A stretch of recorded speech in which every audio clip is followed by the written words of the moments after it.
bienvenidos a otra entrega de Sondeo. Como siempre, es un programa de peso para un público que piensa. Danilo, hoy debemos conversar con el doctor Antonio Siriaco.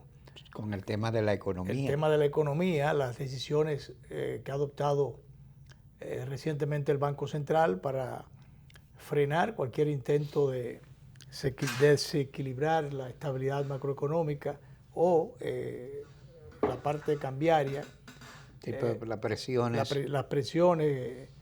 Generalmente para estos tiempos se produce mucha presión de dólar, captación de dólares para comprar las cosas que se necesitan en diciembre. Sí. Eso es normal, aunque de todas maneras hay al acecho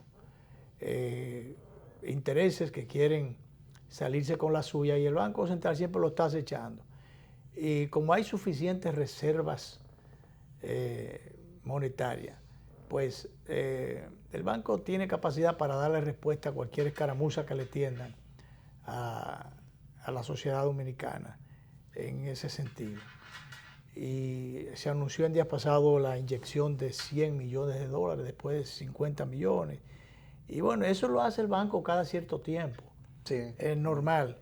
Y yo no sé exactamente por dónde andan las reservas ahora, pero eso es paquete de cuartos. Bueno, que si pueden inyectar esa cantidad es porque las reservas están relativamente estables. No, es que generalmente luego hay suficiente, más que inclusive que las previsiones del lugar. Ha habido en ese sentido la disponibilidad y la capacidad para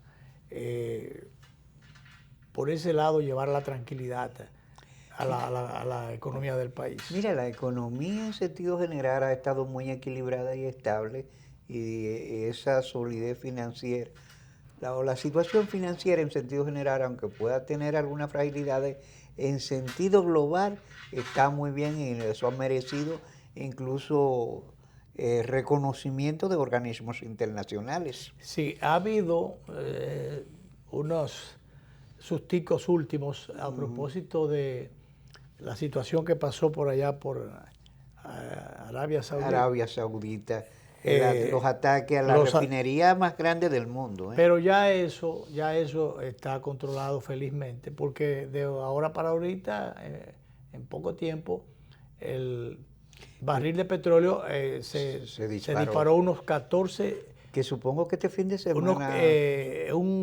14 dólares, 14, 15 dólares se destapó de ahora para ahorita, pero eso ha podido ser contenido. Ojalá que la política internacional del presidente Donald Trump sopese un poco, porque hay ocasiones en que declaraciones de acciones o amenazas con respecto a determinados rincones del mundo, eso lleva intranquilidad, lleva ruido. Pero en este caso,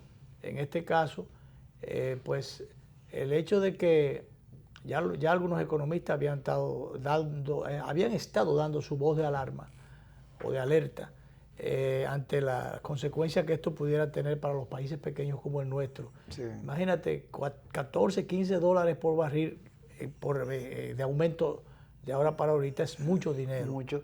Este fin de semana se supone que pueda subir los precios del combustible. Pero sí, pero ya se estabilizaron, ¿ok? Claro. O sea, volvió nuevamente a su estado anterior. Sí, los Estados Unidos sacaron parte de sus reservas y otros países también. Sí. Lo que ahora la atención es porque si fue de Irán que salieron los ataques, de dónde salieron los ataques, hay todo tipo de conjeturas. Todavía no se puede determinar eso. No, todavía. Bueno, pero bien, vamos entonces a conversar hoy con Antonio Siriaco. Él no está todavía, pero mientras tanto nosotros vamos a pasar un vistazo rápido por algunos temas.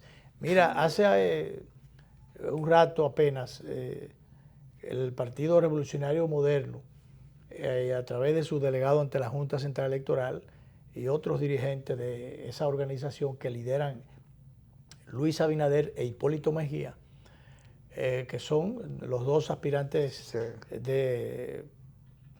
No sé si hay más, pero los dos aspirantes que... No, sí hay más. Hay más. Bueno, sí, Ramón Emilio Concepción. Y Wynton Arnau. Y Wynton Arnau. Pero bueno.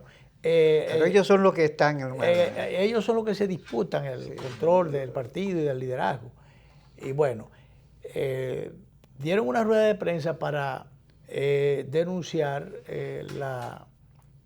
las acciones de tipo ilegal de unos 20 y tantos funcionarios del gobierno que están violentando la ley. A pesar de que el ministro Ventura Camejo decía que no violaba la ley.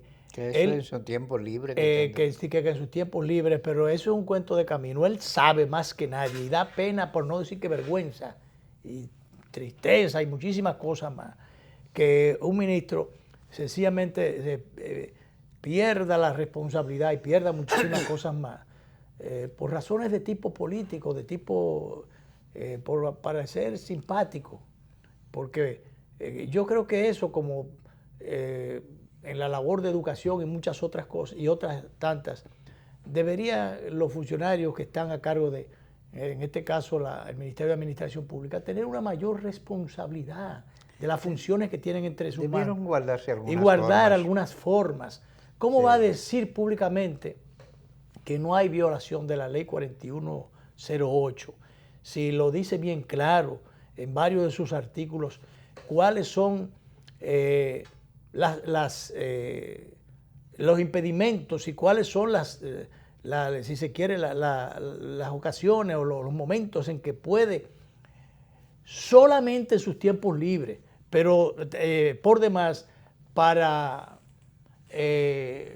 tienen oportunidad para ejercer la docencia, pero lo de tiempo libre, eso es cuando ya se está en la ley electoral y en otras cosas, pero en lo que tiene que ver con la ley de administración pública, de la carrera de administración, ¿cómo se llama esto? La función pública. De función pública, dice que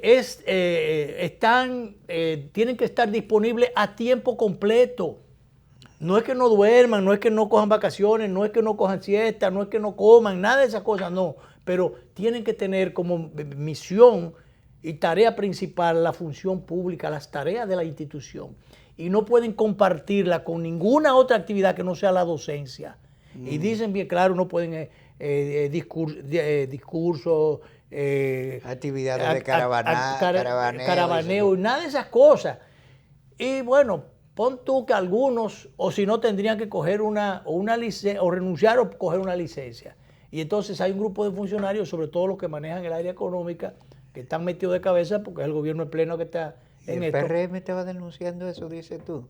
Sí, ahora hace apenas un par de horas, una rueda de prensa, Orlando Jorge Mera y otros dirigentes que van a encaminar acciones en esa dirección, están criticando realmente y diciendo que van a ampararse en la ley para corregir estas cosas. Le están demandando o que cojan licencia o que renuncien.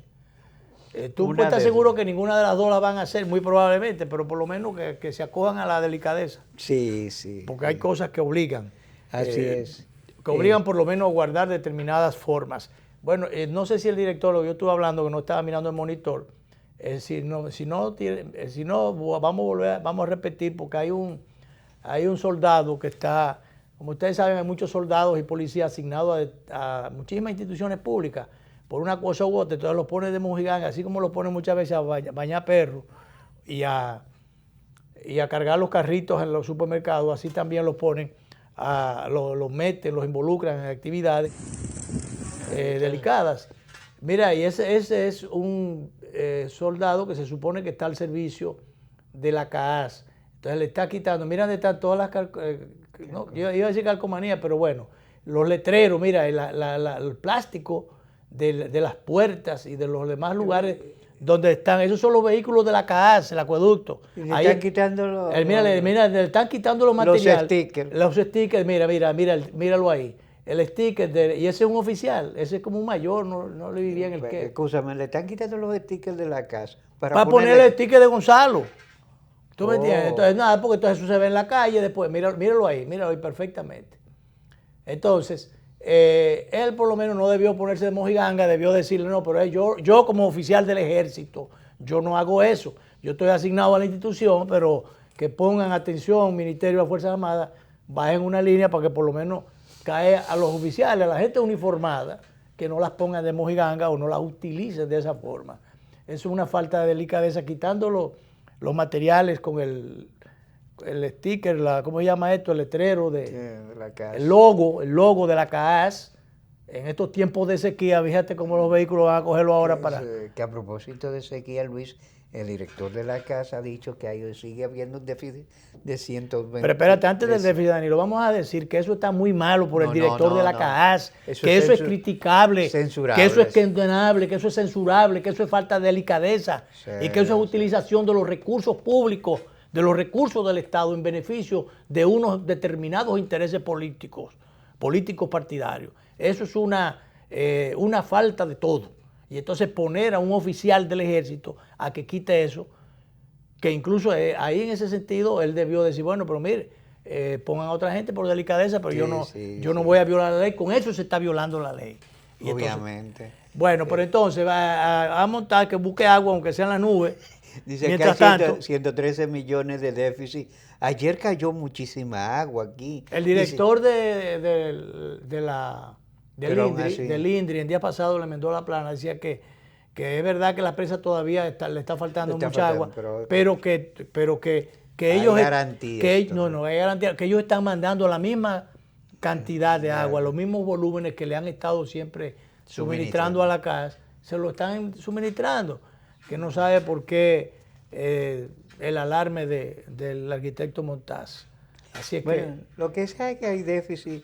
Está lloviendo, parece que va a continuar lloviendo, dice tú, me dijiste que en Ocoa no te cayó la... Está en alerta verde, pero no ha llovido. Ayer yo llamé anoche a las 9:00 de la noche, mientras estaba lloviendo a cántaro aquí en la ciudad, que por cierto, fui a reunirme con unos amigos cerca de la Luperón anoche. Y bueno, no podía ser otro sitio que cerca de la Luperón. Y entonces ya tú sabes. Primero llegué... haciendo muchísimos malabares y enderezando esquinas y cogiendo otras y cayendo, metiéndome por donde no me podía meter y por donde quiera que tú querías sacar la cabeza, ahí te encontrabas con unos benditos tapones. Y unos charcos grandísimos. Y cuando salí a las 8 y alguito de la noche, yo llegué a mi casa casi a las 9:30 de la noche, más de una hora, cogí la Luperón, quise coger la Gustavo Mejía Ricard, después de Jumbo, ahí tuve que devolverme en la misma esquina, doblar ahí dentro de la esquina. Porque había un tapón adelante. Me metí más adelante y fui por ahí regendeando hasta llegar a la calle Olos Palmer. De ahí caí por ahí por los Prados. Y bueno, me meto y caigo de nuevo en la Gustavo Mejía Ricard, pero ya que adelante porque en la Núñez tampoco se podía uno meter. Por donde quiera un bendito tapón, porque con la anarquía los carros comienzan a meterse por donde, o la gente comienza a meter su carro por donde quiera. Se cruza uno con otro, y ¿para qué te cuento? Porque yo no sé por qué que cuando llueve, o sale todo el mundo a la calle, o se hará... todo el mundo sale corriendo para llegar a su casa al mismo tiempo. Yo no sé, pero había algunos tapones anoche, que eso era una cosa tremenda. Yo estaba metido en ese lío. Así tú no te imaginas, las 2 veces. No, terrible. Oye, y yo quería coger la 27 de febrero, tuve que coger la Bolívar, regenteando por ahí a ver dónde salía, una de las que doblan a la derecha. ¿Cómo es que se llama esta calle que queda antes de llegar a la 27, del lado abajo, que cae abajo de Plaza Lama, la que queda abajo ahí en los farallones? Hasta allá abajo, y después doble a la derecha. Ay, Dios mío, para yo, entonces paso de la privada, porque yo era cerca de la Luperón que iba. Ya. Tú no te imaginas, eso era un lío por donde quiera que tú te metías. Bueno, y me dicen que la Luperón, a donde yo solamente entré momentáneamente y tuve que salirme inmediatamente, ahí eso era un solo por río. Ahí siempre se ha armado un charco, porque me dicen los capitaleños, los que conocen. Todavía no se ha resuelto. El agua corre hacia allá. Porque ahí había una laguna que igual que en los prados. Que la sesgaron. Entonces, las correntinas tradicionales y naturales, cuando llueve así, afluyan a ese punto. O después hacia la izquierda al malecón, pero ahí, como esto está como en una hondonada allí, eso se forma un tapón, río, un mar. Un charco Un río grandísimo. cualquiera. Porque en el mar el agua, O sea, no es que la vida es más sabrosa, sino que la cosa es más lenta. Pero bien, todavía no se ha resuelto el gran problema de desagüe pluvial en la ciudad capital. A pesar de que hicieron, cuando se hizo el metro, se aprovechó. sí, se hicieron muchas cosas. Que dicho Y sea se de paso, hicieron algunas nunca- conexiones, pero no sé, pero hay algunos lugares todavía donde que dicho sea de paso, el metro nunca se ha inundado. no. ¿No? Y un amigo dijo que No, sí, porque que eso está bien hecho. pero claro que Eso sí. está bien hecho. Eso estuvo hecho con la cabeza. Hecho con la cabeza. Dio una visión de estadista porque Obviamente. se ideó. Eso no fue cualquier loco improvisado que... No, eso ha trazado sendero y ese es el sendero que debe seguir la ciudad capital. Ese mismo y otros hoyo, polos urbanos. ese mismo hoyo En del mi metro. Santiago yo quiero un metro para Un Santiago. metro. Sí. Metro y pico necesitan allá. Pero Pero- bueno, Santiago se ha extendido mucho. Sí. Pero bien, vamos a ver cómo vienen las cosas. Para ese desarrollo hay que tener realmente una visión bien clara de modernidad, de desarrollo. Si una de las cosas que, bueno, hay muchísimas que uno le ha criticado al ex amigo a Hipólito, es el hecho de que él anunció un tren para Santiago. Sí, un metro interprovincial. Un tren interprovincial. Un tren interprovincial. Y él debió haber hecho eso. Sí. Tuviera eso ahí, en su impronta tuviera eso. Debió ser, porque incluso es algo que se precisa para el transporte más eficiente y a más bajo costo de mercancías, que una a los puertos tantos de Manzanillo con el de aquí de Jaina. Y bueno, eso se estuvo criticando tanto, yo no sé, porque aquí se critica todo. Tú y yo nos fajamos a defender eso. Sí. Y mucha otra gente, y hoy nos damos cuenta cómo hace falta. Ay, si no se hubieran hecho, no se hubiera hecho esa línea del metro y esos elevados y bajados que se hicieron. Sí, sí. Mira ese tunelcito que va a la Guasa ahí, que lo hicieron Una solamente maravilla. bajando de allá para acá. El meterse en la Ortega y Gasset como antes y no tener salida, eso era una cosa tremenda. Ahora por lo menos hay ese desahogo. De allá para acá no es igual. Ese túnel incluso marca también referencia para Y eso, otras y opciones. eso se hizo de una vez, señores, Sí, sí, meterse sí. por ahí abajo y salir allá. Y eso se pudo haber hecho aquí en muchos otros Mira sitios. que mucha gente cuando se empezó la construcción de ese túnel decía que eso iba a ser como la No, di que muralla se- china. di que que se iba iba a caer, y que y todo. se iban a caer muchísimas casas. Y no ha pasado nada de eso. Igualmente cuando se metieron por abajo de la Máximo Gómez también, di que creo que Osiria ahí falló, porque Osiria es un especialista y sí, conocedor. Y Ahí le tratador. fallaron los cálculos. Ahí fallaron los cálculos. Pero bueno. bien, ahí está el metro, señores. Sí, Y no solamente sirve de promoción ahora para un cuatrienio nuevo, sino que es una realidad. Sí, Está sí. ahí. Y como te digo, marca referencia. Eso hay que ampliarlo Así y hacer es. otras líneas. Mira, hace unos días que quería yo hablar con el doctor Antonio Siriaco sobre el tema de las medidas, la inyección económica que ha estado, inyección de divisas o de dólares que ha estado haciendo a la economía del país el Banco Central. Y bueno, pues hoy lo tenemos como anunciamos ahorita, y con él vamos a pasar revista a lo oportuna que se entiende esta decisión y otros aspectos que tienen que ver con la economía del país, como siempre, él muy puntual, muy oportuno con sus observaciones. Con su anuencia, que ya él está con nosotros en el estudio, vamos a hacer la primera pausa y ya de allá para acá venimos con nuestro distinguido invitado y de economía vamos a hablar.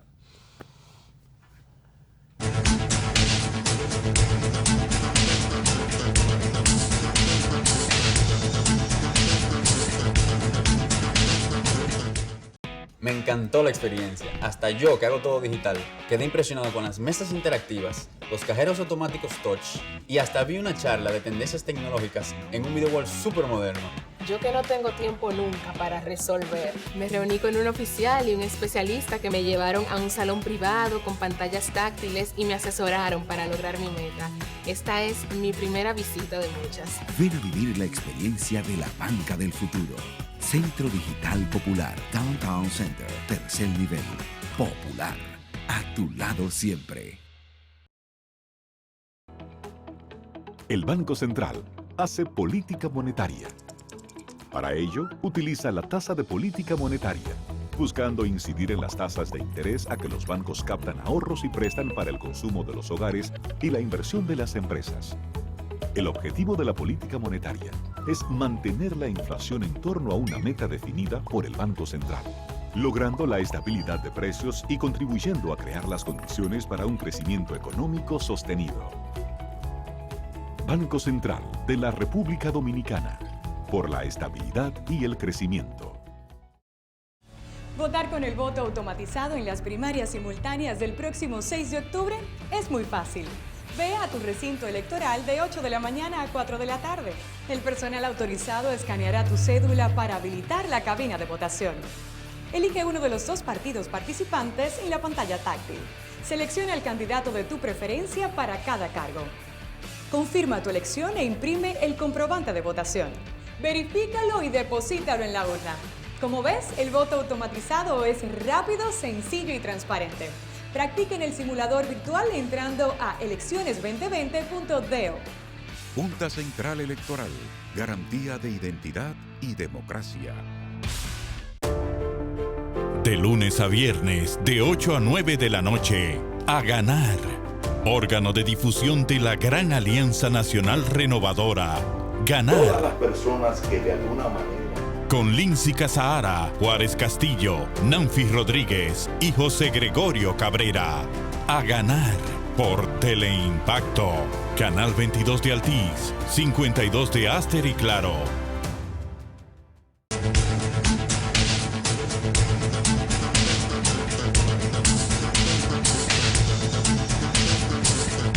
Bien, bueno, pues ya estamos de vuelta y vamos a dar la bienvenida formal al doctor Antonio Siriaco. Bueno, en función de sus responsabilidades en la UAS, podemos decir que es una autoridad en materia de economía. Fue pasado director de la Escuela de Economía de la UAS y tiene responsabilidades en el vicedecanato de Economía de la Universidad Autónoma de Santo Domingo, la Universidad del Estado. Así es. Lo más inmediatamente, cuando vemos que el Banco Central, yo no sé, pero yo pienso en Antonio Siriaco, cuando veo que el Banco Central adopta estas medidas muy oportunas siempre, en eso no pierde oportunidad el Banco Central para que los que están tratando de salirse con la suya, bueno, pues logren su propósito. ¿Cuáles son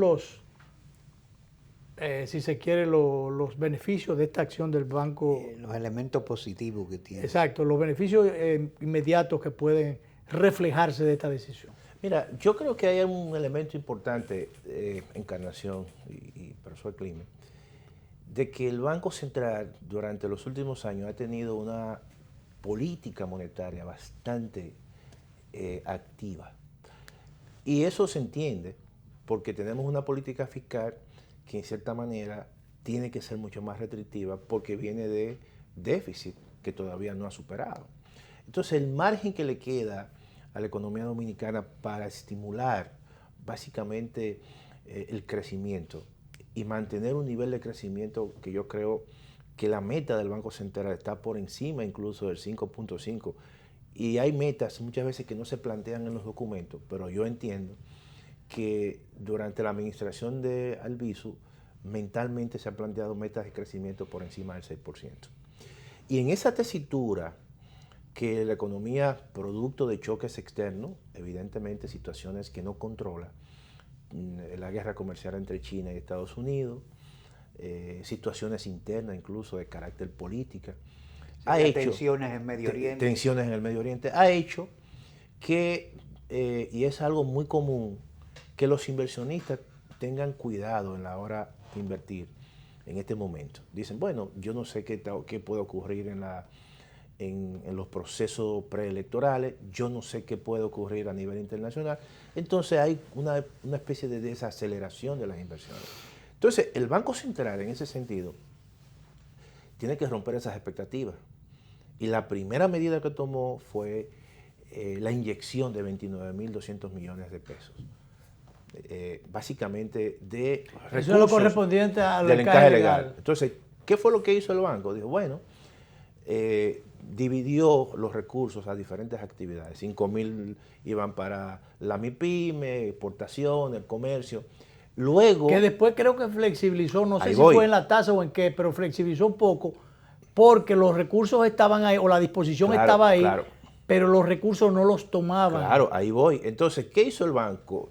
Luego, adicionalmente, posteriormente, liberó 5.500 millones, básicamente para la construcción de nuevas viviendas. Luego disminuye la tasa de política monetaria de 5 a 5.75 y posteriormente disminuye otra vez la tasa de política monetaria al 4.75. La última medida que el banco ha tomado, porque había recursos solamente para de encaje legal por encima de los 34.000 millones y solamente se habían utilizado el 12% de esos recursos. Entonces, lo que ha hecho el Banco Central recientemente es que le ha dicho a los bancos, no, ya esos canales, esas restricciones para determinados sectores se abren. Ustedes pueden prestar esos recursos a los sectores que realmente los requieran. Lo está haciendo con el ejemplo. Claro. En términos de políticas públicas eso es muy correcto. Claro. Ahora la pregunta es, el sector privado, la industria de la construcción, ¿están respondiendo adecuadamente? Entonces, hay esa preocupación.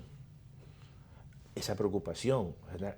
Oye, hay una cantidad impresionante de recursos disponibles para inversiones, para préstamos, para consumo privado.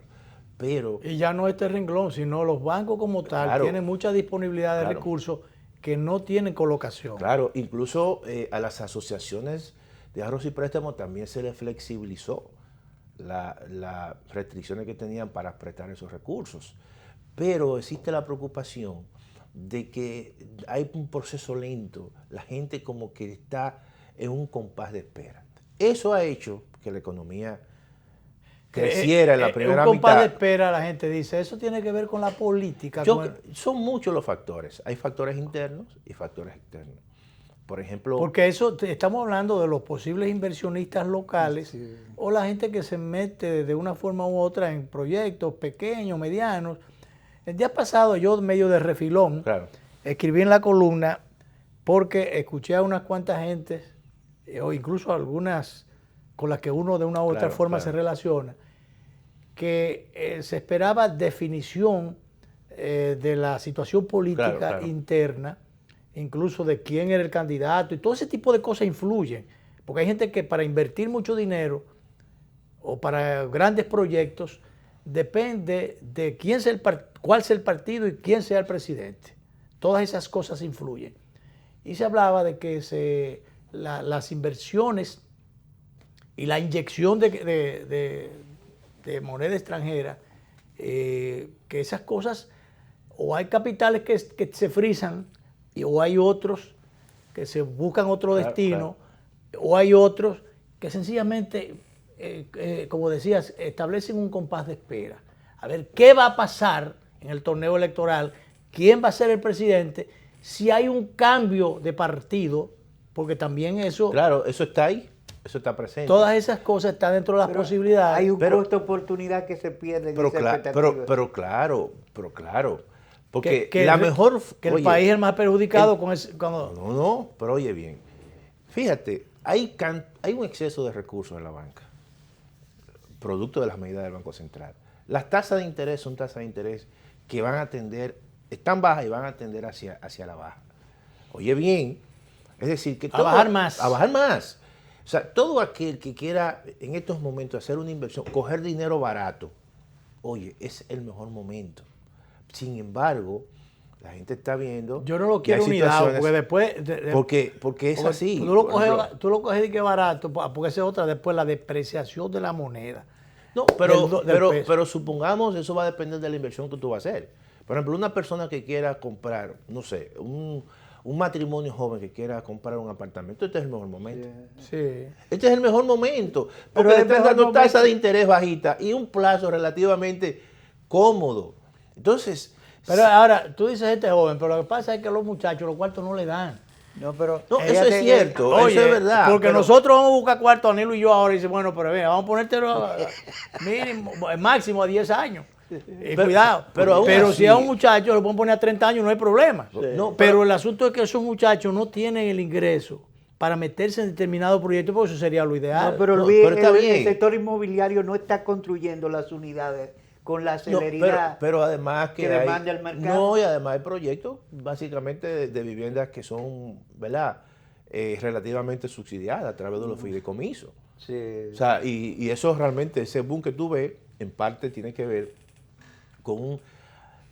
con costos mucho más bajos porque hay un subsidio por parte del gobierno a través de los fideicomisos. Por ejemplo, inmediatamente... Pero eso no son, eran 50,000, yo no sé si llega hasta 100,000 pesos en un hotel. Bueno, pero le exoneran ITEVIS. A la constructora, sí, a los constructores. Todo Entonces eso. los constructores deberían bajar más. Claro, bueno, Eso bueno, pasa. eso es una situación. Eso pasa como con los benditos carros tan caros, una jipeta de cualquiera, por bonita que tú la veas, de lujosa que la veas. Ahí si eso te choca, aunque sea con una caja de fósforo. Sí. Ahí que tú te das cuenta. Yo vi un día a la Delta que iban entrando una. Eso parecía una cosa machacada. Oye, ¿y Todo por es qué eso guañangada. cuesta tanto?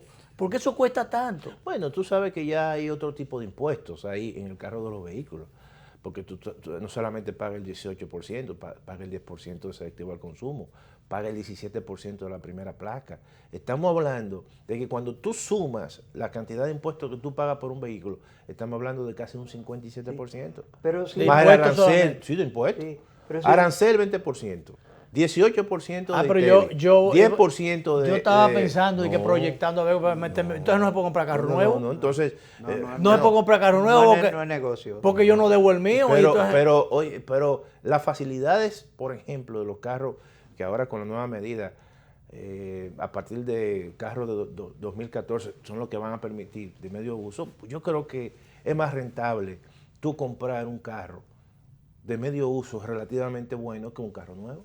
Pero fíjate, ¿Eso es así? sí, la industria de la construcción, que se ha probado que es un dinamizador, lo sostenían los viejos economistas Claro, sí, franceses. así es. Sin embargo, y hay una demanda, Sí, hay una sí, sí, déficit sí. habitacional activo. El Banco Central toma medidas de incentivo, pero parecería que las grandes compañías constructoras que tienen tierra todo disponible, como que no se están estimulando a producir las unidades con la celeridad que el mercado demanda. No, lo que pasa es que ahí hay, pero eso siempre va a ocurrir. ¿Sí? Eso siempre va a ocurrir. Por ejemplo, ahora mismo tú vas a países como, no sé, España, y hay un problema grandísimo. No, en España hay O problemas. sea, hay problemas grandísimos. Y en Estados Unidos, por ejemplo, los alquileres son altísimos. Porque hay un problema natural, hay un problema de que la población crece, hay una gran demanda, entonces tú tienes que construir en las afueras. Entonces no es tan fácil tú colocar viviendas en lugares que están muy lejanos a los centros de trabajo. Todo eso se complica. Pero eso es Entonces, lo que pasa aquí. claro, Tú pero ves por entonces- Villamella, por allá, los Claro. apartamentos son baratos. Claro, y entonces todo el mundo quiere vivir en el centro. Aquí la demanda es altísima. Sí. Cuando se construyen apartamentos son carísimos y entonces eso limita muchísimo el ritmo de crecimiento en la construcción. Entonces, si tú quieres, tú puedes conseguir una Yo buena tengo un vivienda. solar y mi lamento es que no sea en el centro de la ciudad, Claro. porque por los ríos por allá. Claro. Yo tengo pero un está bien amigo, por ahí. un amigo recientemente compró una casa por el 22, pero no pensó que el tapón que se arma aquí en la entrada del 9, que llega lejísimo, Ya hay horas entonces terribles ahí. solamente venir aquí al centro, al 9, le toma 1 hora a él y sale a las 6 de la mañana. Entonces, esos son los elementos que la gente toma en consideración. Ya está pensando en vender esa vivienda. O sea, no es tan fácil el tema de la vivienda. Y aquí hay zonas, por ejemplo, que el crecimiento debe ser natural hacia arriba verticalmente. Pero son zonas No, pero todavía... eso se habló hace mucho, pero eso está solamente en el casco de la ciudad. Es que se aplica eso. Después Pero los otros pero sitios. están construyendo las torres, pero entonces tienen unos precios que... Sí, no, Increíble. pero Pero aquí hay imagínate. zonas, por ejemplo, tradicionales, que todavía, el caso de esos grandes barrios, vamos a decir, tradicionales, Villa Juana, Villa Francisca, Villa Agrícola, todavía En Sánchez Luperón. en Sánchez Luperón, eh, eso exige, en un momento El determinado, Espaillá, Luperón, todo de eso. crecer hacia arriba. Hacia arriba. Pero- Porque ya en el casco de la ciudad Claro, no se puede. se ha construido hacia Claro. arriba. pero bastante. Pero lo importante, y retomando la parte de las medidas del Banco Central. Vamos, Sí, si tú quieres, claro. por favor, vamos a hacer la última pausa. Claro. Volvemos con el doctor Antonio Siriaco sobre esas medidas que ha tomado el Banco Central recientemente, que se entiende que tienden a estabilizar, porque la cosa como que quería soltarse el loco era, o el oportunista, querían salirse con la suya, pero el banco en eso no come cuento. Vamos a la pausa, volvemos.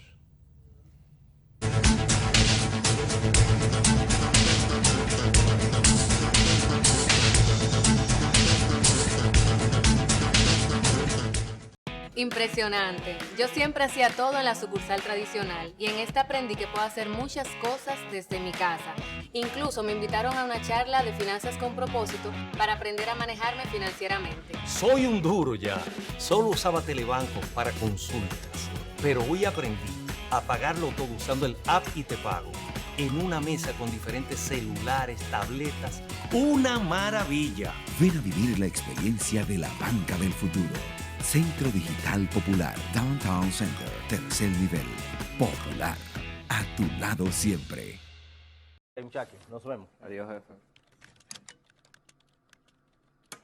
Esto está complicado, compañero. ¿Con quién tú estás para el 6 de octubre? Con el líder, por el que puede mantener al PLD en el poder. Óyeme, las elecciones del 20 están aquí, doblando la esquina. No podemos estar inventando. Es verdad, Rafa. No estamos para inventos de última hora. Si inventamos, nos fuñimos. Tú me conoces, tú sabes que yo no soy de ningún partido político, pero como las primarias son abiertas, ¿tú sabes qué? Yo voy a votar por Leonel. Quien garantiza el triunfo es Leonel. Vámonos con él. Este 6 de octubre, vota Leonel, presidente. Sabor a casa y a mis recuerdos, a tradiciones y colores de mi pueblo, el mismo aroma de todo el tiempo, el sabor que inspira y a mí me enamora. El sabor de mi pueblo ese que siempre llevo dentro junto a todos mis recuerdos, porque la buena amistad sabe a café. El aroma que inspira, el sabor de todo un pueblo que despierta con aroma, que inspira y enamora. El sabor de todo un pueblo que despierta con aroma, que inspira y enamora como el mejor café. Café Santo Domingo, sabor que empieza en el aroma. Tu café de siempre.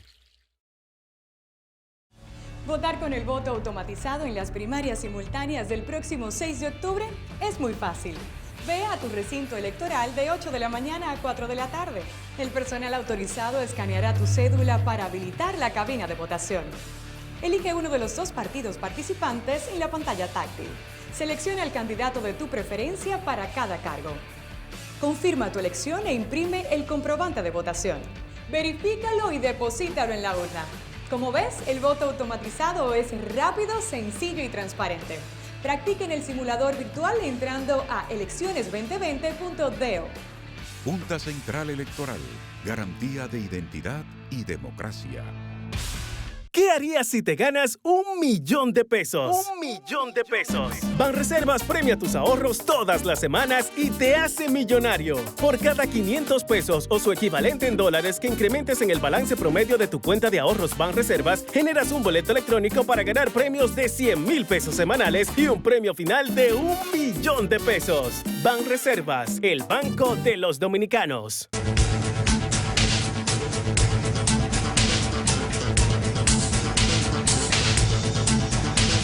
Bueno, seguimos nuestra conversación esta tarde sobre temas económicos con el doctor Antonio Siriaco, doctor en economía. Siriaco, en esas medidas del Banco Central, ¿se espera que puedan venir otras? ¿O entiende que con esto tiende a la situación a estabilizarse, a que no haya ruido dentro de la economía? ¿O qué cosas se pueden esperar? Mira, tú sabes que yo creo que también ha habido una especie, durante los primeros La primera mitad del año el tipo de cambio se mantuvo muy estable. Y básicamente... Ahora vienen las compras de diciembre. Claro, ¿no? Y la de septiembre, o sea, que se hacen en septiembre. Septiembre hay una... No, pero que a partir de septiembre se comienza a buscar el dinero. Una reposición de inventario. Una reposición de inventario. Ahí, y entonces para las ventas que se hacen en diciembre. Pero ha habido también un proceso en las últimas semanas de depreciación acelerada que no es muy común. Y por eso el Banco Depreciación acelerada. Muy acelerada. No ha sido gradual, sino... No ha sido gradual. Entonces, pero no ha sido inducida, ¿o eso? Bueno, pero, influyen muchas cosas. Ahí pueden influir las compras que se hacen en septiembre, ahí pueden influir también algunos capitales que se transforman en dólares, porque ha habido un proceso o eso intangible psicológico de que la gente sospecha. No, y déjame decirte una cosa, hay muchos depósitos que se han, y eso lo dice la Superintendencia de Banco, depósitos han crecido los depósitos en dólares. Que todo eso tiene que ver con la situación muchas veces de expectativa. ¿Y de dónde vienen esos dólares? ¿Y de qué renglón? No, la gente... De la economía. La gente prefiere... La gente cambia sus pesos por dólares. Sí. Y lo deposita. Yo estoy loco por sacarme la loto para ponerlo en dólares. Y entonces todo eso... Es conveniente que se pueda... Sí, en dólares. Bueno, déjame decirte una cosa. Las cuentas en dólares no están dando grandes rendimientos. No. Lo que sucede es que lo que ocurre es que la gente está buscando... Pero hay una garantía. Hay una garantía de que no se deprecia en este caso. Pero lo que te quiero decir es que eso también influye.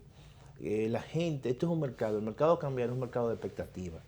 Y la única manera de tú romper esas expectativas es, como hizo el Banco Central, déjame inyectar. Es decir, mira, aquí hay 7.000 millones de dólares, millones de dólares en reserva. Voy a inyectar 100 millones y luego inyectó 50 más. Y si hay que volver a inyectar, son formas de tú generar tranquilidad. Entonces hay que ver cómo va a reaccionar la gente, ¿no? En esa medida. Cuando el Banco Central... No hay restricción para traer cosas. Por ejemplo, yo vi el otro día que decía que la ONSA inyectó, qué sé yo, ¿cuántas guaguas? Claro. Bueno, yo he visto muchas de esas guaguas verdes andando como locos, como bólidos por dentro de la gente, por dentro de todo el mundo en las avenidas. Las vi, estos ojos la vieron. Pero digo, bueno, pero no hay una prohibición en el Estado para durante determinado tiempo que no se puede traer vehículos. O bueno, las ferias que hacen los bancos, hay un porcentaje, hasta un tope que tienen que llegar, pero no pueden financiar 3.000 carros cada banco, o qué sé yo cuánto, cada cierto tiempo. O sea, eso está por la libre. Bueno, no hay regulación. Lo que ocurre, tengo entendido. En el caso de las compras públicas, por ejemplo, el sector, quizás el que hace mayor uso de divisas es la refinería dominicana de petróleo. Y esas... Para traer el crudo. El crudo. Y eso se programa. Incluso... No, antes se salía a buscar dinero y se creaba una distorsión, pero ahora eso se hace a través del Banco de Reserva. Claro, del Banco de Reserva, pero tú sabes que también eso se le informa al Banco Central. Sí. Porque son volúmenes y el uso de recursos en dólares es mucho. Para no hacer, no sorprender. Para no sorprender, porque esas compras inmediatamente se resienten, impactan el mercado cambiario y entonces te aumentan mucho la demanda y te sube mucho el tipo de cambio. Entonces, eso se programa. En ese sentido, tanto el Banco Central como el Banco de Reserva se comunican. Yo creo que ahí no hay problema. El Banco Central, en los últimos años, obviamente tiene un control del mercado cambiario. Eso hay que decirlo. No es el Banco Central de los años 70 ni de los años 80, donde había muchas casas de cambio. En eso ha ayudado mucho. Entonces, y me consta el Banco de Reserva, porque antes cuando no había la coordinación, entonces bueno, salían a comprar por ahí. Claro. Y entonces, pero ahora no, hay que hacerlo por aquí, por esta vía. Claro. Y coordinar esas cosas, programarlas, para que no sorprendan a las autoridades. Las grandes compras, básicamente, los grandes meses de compra están establecidos y son meses estacionales. Cualquier compra en un mes fuera de una fecha que ya está preestablecida, eso genera ya un nivel de sospecha. Es así, ¿eh? Por ejemplo, el mercado cambiario tiene un comportamiento estacional. Ya se sabe los meses de compra, por ejemplo, de la refinería. se saben los meses de compra de las grandes empresas importadoras, ¿no? Por ejemplo, ya se sabe aquí que el mes de septiembre es un mes de reposición de inventario y ahí tú puedes esperar que el tipo de cambio se pueda depreciar. Pero cualquier otro mes que no esté en ese tipo de estacionalidad, entonces todo eso genera sospecha. Por eso que yo digo que los bancos centrales, y en este caso el Banco Central, tiene ese control, porque es que el 85%... Antes no había ese control. No, la banca, porque eran casas de cambio. Casa de cambio y la banca privada participaba de la ubicación o consecución, si se quiere, las operaciones de esas necesidades. Entonces buscaba los dineros, pero entonces en esa búsqueda de dónde andan los dólares, buscarlos para colocarlos en tal o cual sitio, en un momento determinado podía jugar con eso, o da los dólares o no los da. Pero entonces ahora por eso, y yo conocí en algún momento de quejas de la banca privada que no quería que el Banco de Reserva se metiera en eso. Yo, no, pero este es el Banco del Estado. No, porque tiene que hacerlo como una forma de estabilizar. De estabilizar. Claro, obviamente, tiene que ser así.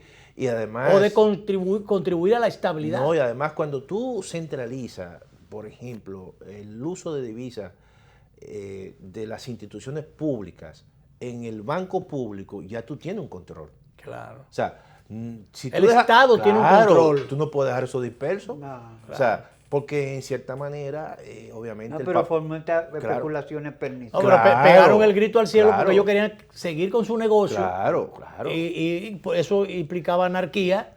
Mira, y ningún control. Tú sabes una cosa, el Banco de Reserva ha sido un banco muy estabilizador y muy necesario para estabilizar realmente el sistema financiero nacional.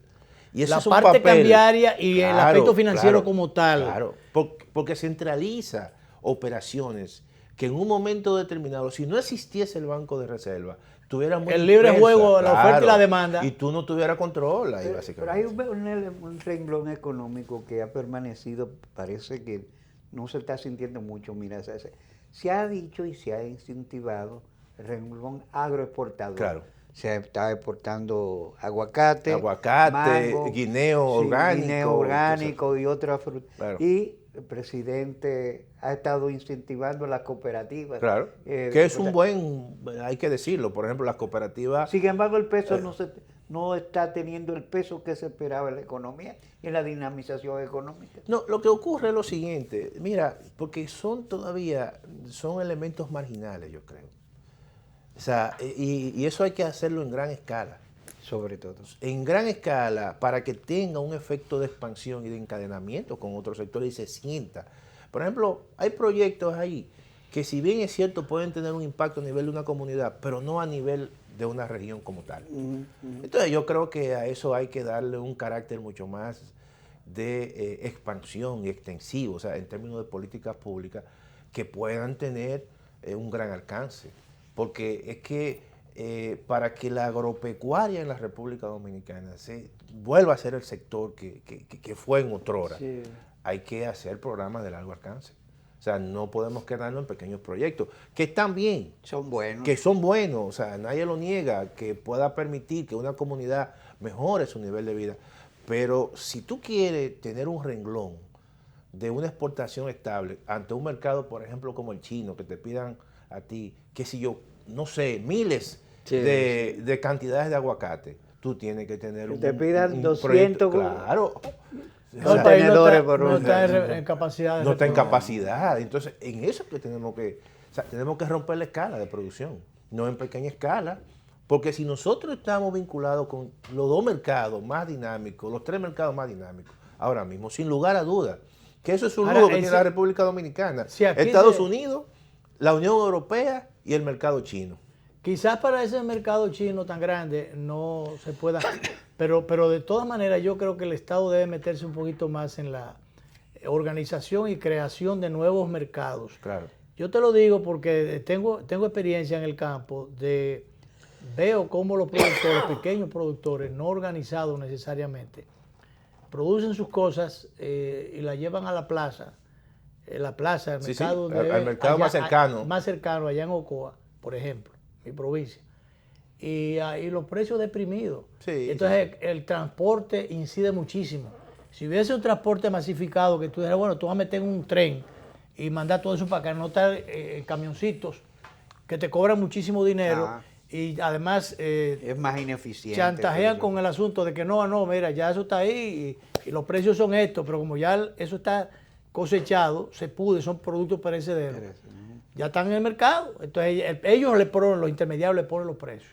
Que eso hay que hacerlo. Oye, el que venga tiene que hacer básicamente un sistema de transporte que sea, que en primer lugar que rompa con monopolios que hay, y en segundo lugar que aumente la escala. El problema mayor hay otros, pero el problema mayor es de transporte, los costos del flete del transporte. Son altos. Sí, son muy altos, y entonces eso lleva a la quiebra a cualquiera.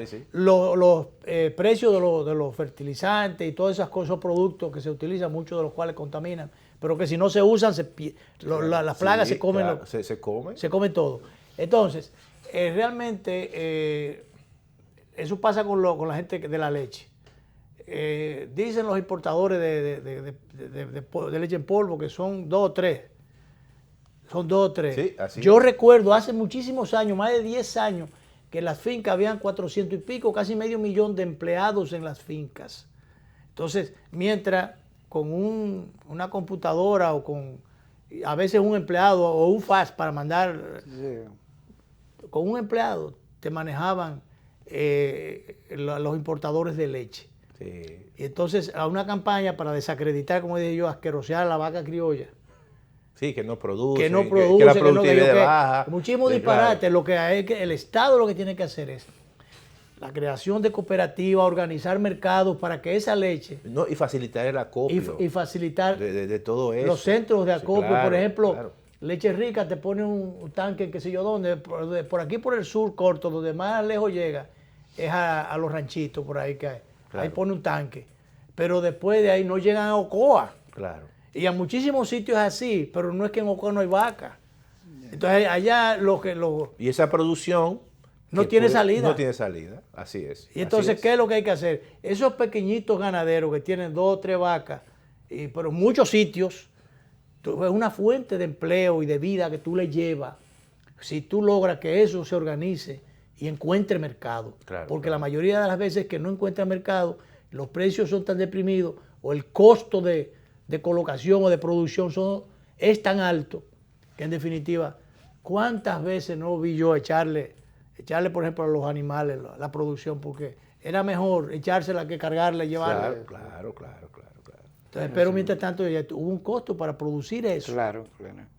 Entonces, realmente nos falta mucho por hacer en ese sentido, como diría. No, y yo pienso que eso son tareas quizás futuras y repensar básicamente el modelo de desarrollo agropecuario, o sea, hacerlo a gran escala y además orientado hacia el exterior.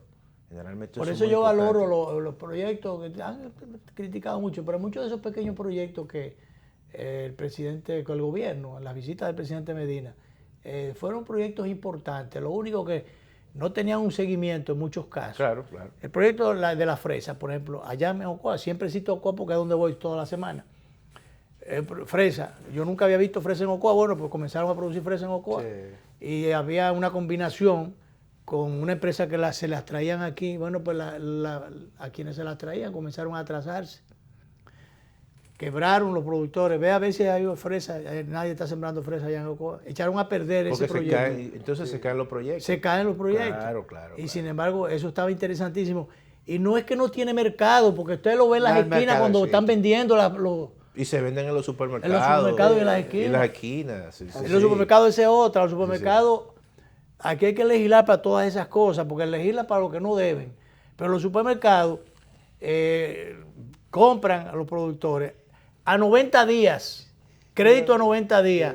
Y acabo de descubrir que cuando ponen los especiales de plátano, de China, de lo que sea, de vegetales, ¿tú sabes lo que es? Que le dice, bueno, tenemos una especial, el suplidor tiene que ponerle entonces, le bajan el precio para esa fecha, pero al mismo tiempo tiene que aportar X cantidad de productos. Señor, eso es un robo, eso es igualito que cuando ponen los muchachos estos que ponen a trabajar los jovencitos que ponen a trabajar. Sí, claro. Yo le daba sí, sí, sí. 20 pesos, 10 pesos, qué sé yo, hasta que yo descubrí que esos muchachos, hace mucho ya, pero que yo descubrí que esos muchachos no tienen sueldo. El sueldo de la Lo propina. ponen ahí la propina. La propina. Pero, sí. señores, ellos tenían que ponerle, aunque fuera un sueldo simbólico. Claro, claro. Y los votan, aunque sea 2 días antes de los 3 meses, porque como no son empleados, ellos están en una lista ahí, pero no son empleados. Claro. Y los votan para que no haya ninguna acción de tipo laboral. Entonces, pero alguien tiene que regular eso, porque que es una oportunidad, porque yo en mi negocio lo pongo a que cojan sus propinas y ese es el beneficio de ellos. Pero también y todo, lo mucho, caramba. Claro. No, o sea, por lo menos que reciban un incentivo adicional, ¿verdad? Me dijeron que hasta las cajeras, las que están en la caja, que por eso es que usted ve cada cierto tiempo las caras nuevas. Sí, que hay mucha rotación ahí. Pero en esa rotación no es que la están poniendo en otro supermercado, no, es que la mandaron para su casa. Sí, sí, así es. Pero por Dios, no, eso es increíble. Gracias, Siriaco, por acompañarnos. No, a ustedes.